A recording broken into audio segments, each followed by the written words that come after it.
Good morning. Yeah. Good morning, Steve Chase with the Globe and Mail.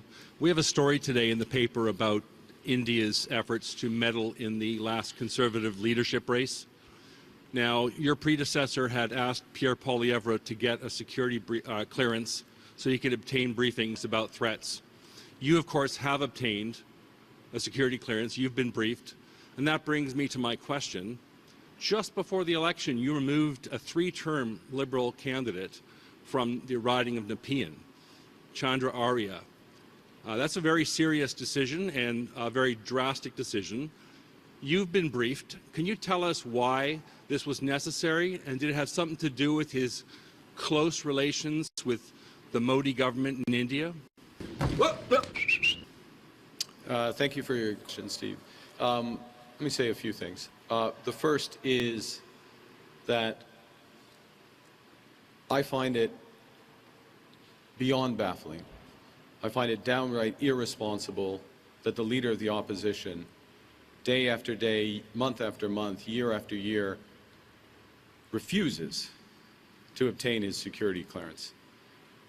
As a normal course in peacetime when times were tranquil, that's unacceptable then. But at this point in our history, when we face the greatest threats that we faced in generations in most of our lifetimes. While you were Prime Minister of the United Kingdom, and any advice you have to Canadians who think he might make a good Prime Minister? Well, Mark Carney was Governor of the Bank of England, and under his tenure, too much money was printed, which did damage to the British economy and put our economy off track. He, at the last election, endorsed Rachel Reeves' economic policy. She's now become Chancellor. It's been a disaster for Britain. The country is heading for bankruptcy.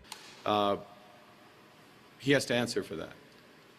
And he particularly has to answer for that, given the reporting that I understand you did, you and your colleagues did today, and the lack of integrity in the Conservative leadership race. Now, I will observe that in the Liberal leadership race, every effort was made to protect the integrity of that race, including, I'll be frank, quite an onerous technical system for voting to verify identity, location, so that that was held up. And some people couldn't vote because of that. We decided to take that risk because we wanted the highest integrity for that race. What the hell are you talking about?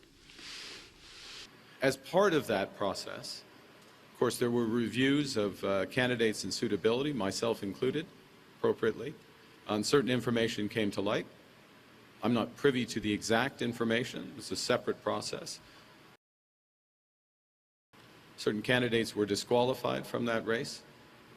That information was relevant to the decision of what is a separate body within the Liberal Party. It was called a Green Light Committee that made the decision to disqualify Mr. Arya. Right. I can assure you that information that we have, I'm saying broadly as a party, not me personally, because I don't have the specific information, is shared with the relevant authorities. We take this incredibly serious. Steve, I want to make one other point, if I may, and I'll hand back. One of the acts that I took as Prime Minister in the 9 days between being sworn in and asking the Governor-General to dissolve Parliament and call this election was to strengthen the critical election incident protocol. It's a protocol that had been put in place a few years ago, but various measures to strengthen that, and also to encourage greater transparency from that group during the election campaign, so that if issues arise during the election campaign, in their independent judgment, Man, do I sound like an idiot. that they will share with all Canadians and ensure that Canadians have the confidence, which I have at this point, the full confidence in the integrity of the federal election process.